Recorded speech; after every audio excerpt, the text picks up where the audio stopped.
Halo, Assalamualaikum warahmatullahi wabarakatuh. Perkenalkan, nama saya Majid Asma, NIM S84200-8009, dari kelas A, semester 2, Prodi Pendidikan Bahasa Indonesia, Universitas 11 Maret. Di sini saya akan mencoba memaparkan mengenai bagaimana keterampilan seorang guru dalam proses pembelajaran di abad 21. Perlu kita ketahui dari pengertian yang pertama adalah pengertian abad 21. Ada yang sudah tahu pengertian abad 21 itu apa? Nah, mari kita cari tahu bersama ya. Pengertian abad 21 merupakan suatu abad yang didasarkan pada kalender Gregori serta dimulai dari tahun 2001 hingga tahun 2100. Ini berbagai macam perkembangan di berbagai bidang mulai berkembang sangat pesat, dari bidang ekonomi, pendidikan, sosial, politik, budaya, dan lain sebagainya, yang mana membuat hubungan antar negara dari satu negara ke negara yang lain, yang membuat suatu istilah globalisasi. Pasti kalian sudah tahu kan globalisasi itu apa?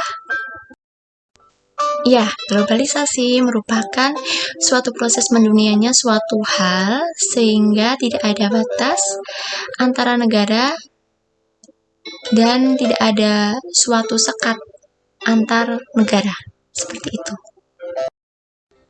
Nah, perlu kita ketahui selanjutnya, untuk ekosistem industri 4.0 menuntut pengembangan pada keterampilan abad 21. Nah, untuk menunjang hal tersebut, konsep STEM mulai diperkenalkan. Peran guru dalam pembelajaran abad 21 sangat krusial. Nah, untuk dapat menjalankan pendekatan STEM pada pembelajaran, guru abad 21 harus lebih kreatif dan juga inovatif dalam mengembangkan suatu metode belajar. Ada berbagai macam metode pembelajaran dalam proses pembelajaran yang dapat dilakukan oleh guru pada abad 21. Yang pertama adalah student-centered. Nah, pembelajaran ini dipusatkan pada siswa. Pembelajaran akan mengikuti karakter siswa, baik itu minat maupun kemampuan belajar siswa. Nah, di sini peran guru adalah sebagai fasilitator. Kemudian nomor 2 adalah discovery learning. Metode yang kedua ini adalah metode pembelajaran yang mendorong siswa untuk dapat menemukan pengetahuan secara mandiri. Siswa akan diarahkan untuk dapat belajar secara aktif dan mandiri, memanfaatkan search yang ada untuk menggali, menyelidiki, hingga akhirnya menemukan suatu konsep pengetahuan. Metode ini digunakan untuk merangsang critical thinking dan problem solving siswa. Nah, siswa ketika menggunakan metode ini akan terdorong untuk bisa menjalankan lifelong learning. Seperti itu. Kemudian metode yang ketiga adalah private classroom. Nah, ini dasar metode ini adalah membalik pendekatan pada suatu kegiatan proses pembelajaran. Siswa akan diberi suatu akses terhadap materi pembelajaran. Materi tersebut dapat diakses di rumah, yang kemudian dapat dipelajari siswa sebelum pertemuan saat proses pembelajaran di kelas. Kemudian ruang kelas digunakan sebagai wahana diskusi dalam mengatasi berbagai permasalahan, mengembangkan suatu konsep, dan juga wadah untuk kolaborasi. Kemudian nomor 4 adalah project based learning.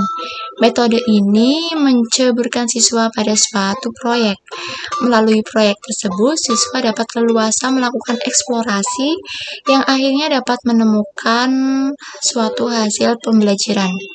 Metode ini memang membuat siswa menjadi lebih kreatif dan inovatif karena ide-idenya berasal dari siswa itu sendiri. Kemudian nomor 5 adalah kolaborasi learning. Nah, di sini menekankan budaya kerja yang kolaborasi atau kerjasama. Metode ini akan mempersiapkan siswa supaya dapat menjalankan budaya kerja kolaboratif. Metode ini bisa merangsang kemampuan siswa dalam berkomunikasi dan menjalin hubungan sosial. Kemudian nomor 6 adalah blended learning, adalah mengkolaborasikan antara dua metode, yaitu pembelajaran online dan tatap muka. Metode ini dapat mengatasi keterbatasan jarak dalam pembelajaran. Dengan mengkolaborasikan dua metode pembelajaran, pencapaian pembelajaran dapat dilakukan secara optimal. Karakteristik ini sangat dekat dengan teknologi dan dunia digital dalam menjalankan komunikasi masing-masing dari metode yang digunakan oleh guru.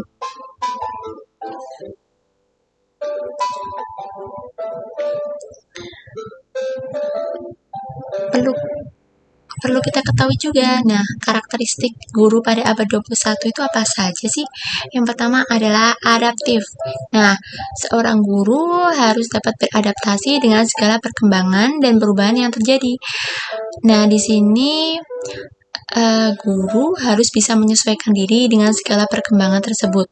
Kemudian, nomor 2 adalah lifelong learner. Bukan hanya siswa yang dituntut seperti ini, namun juga guru. Nah, guru abad 21 harus belajar mengikuti tren, pendidikan, dan perkembangan teknologi yang paling update. Mengacu pada hal tersebut, guru menyesuaikan rencana pembelajaran. Rencana dan metode pembelajaran yang lama akan diupdate sesuai dengan perkembangan terkini atau perkembangan saat ini. Nah, tujuannya jelas agar siswa tidak monoton, tidak bosan, dan guru mampu mengembangkan metode yang ada sehingga pembelajaran mampu berjalan secara baik, secara optimal, sehingga tujuan dari proses pembelajaran dapat tercapai. Seperti itu. Kemudian, seorang guru haruslah itu penting untuk melek teknologi. Nah, pembelajaran abad 21 akan banyak memanfaatkan berbagai macam teknologi baru, terutama ICT. Maka dari itu, profil guru abad 21 yang cukup penting adalah melek teknologi.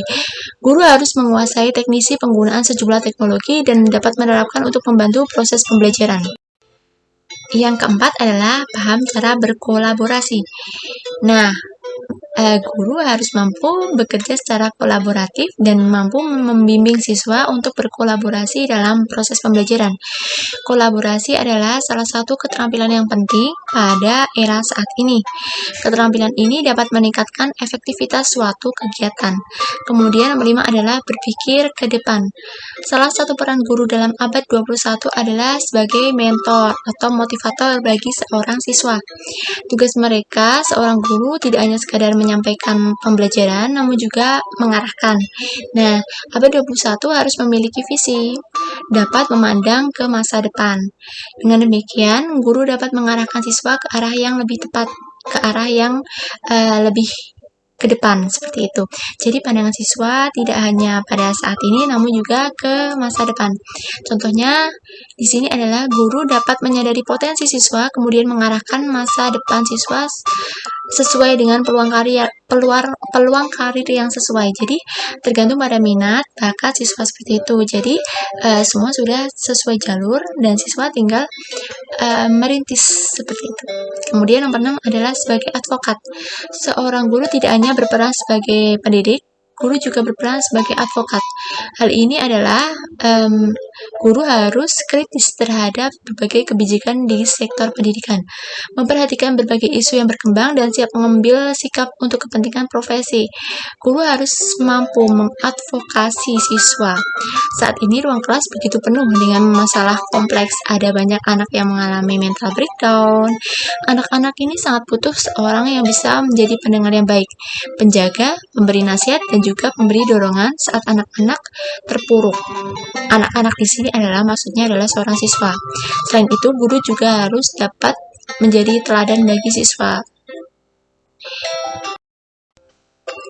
Untuk mengatasi berbagai masalah yang ada dan untuk memiliki karakteristik dan kompetensi yang dibutuhkan seorang guru dalam abad 21 ini, guru membutuhkan dukungan dari berbagai pihak, baik pihak sekolah yang harus memberikan fasilitas pada guru agar dapat meningkatkan kompetensinya. Sekolah perlu mengalokasikan anggaran untuk proyek peningkatan kompetensi guru. Berkaitan dengan kebutuhan tersebut, Fintech hadir dengan sebuah solusi. Saat sekolah membutuhkan sejumlah anggaran yang besar, Fintech bisa memberi pinjaman dana untuk pembangunan maupun infrastruktur sekolah seperti itu. Guru zaman 21 adalah seorang guru yang siap dengan berbagai tuntutan pendidikan 4.0.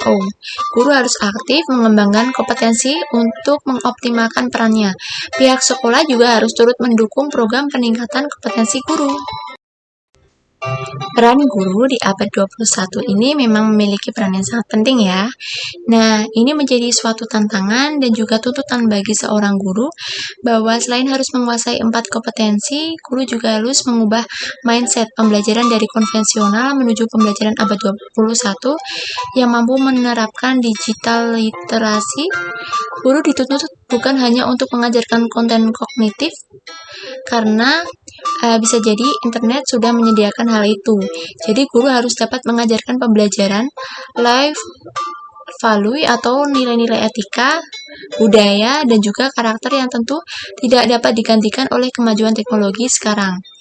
Mengajarkan nilai-nilai karakter harus dengan role model, dan ini adalah peran seorang guru. Guru harus mampu mengubah pendekatan lama menjadi pendekatan baru dengan mengoptimalkan peran teknologi digital dan mengubah peran dari knowledge transmitter ke mentor, fasilitator, motivator, dan inspirator. Peran guru tidak akan pernah tergantikan oleh teknologi atau mesin, seperti halnya pekerjaan yang lain. Guru di abad 21 harus dapat menyesuaikan perkembangan zaman, menjadi pelopor dan inisiator bagi pendidikan dalam menyiapkan generasi yang unggul, yang bukan hanya siap untuk bekerja, akan tapi mampu menciptakan lapangan pekerjaan, juga memiliki karakter yang kuat dan keterampilan yang mumpuni, sehingga dapat berguna untuk kehidupan di masyarakat dan dapat bersaing di dunia internasional. Nah, oleh karena itu, mari kita menjadi guru yang revolusioner di era revolusi 4.0. Salam pendidikan. Wassalamualaikum warahmatullahi wabarakatuh.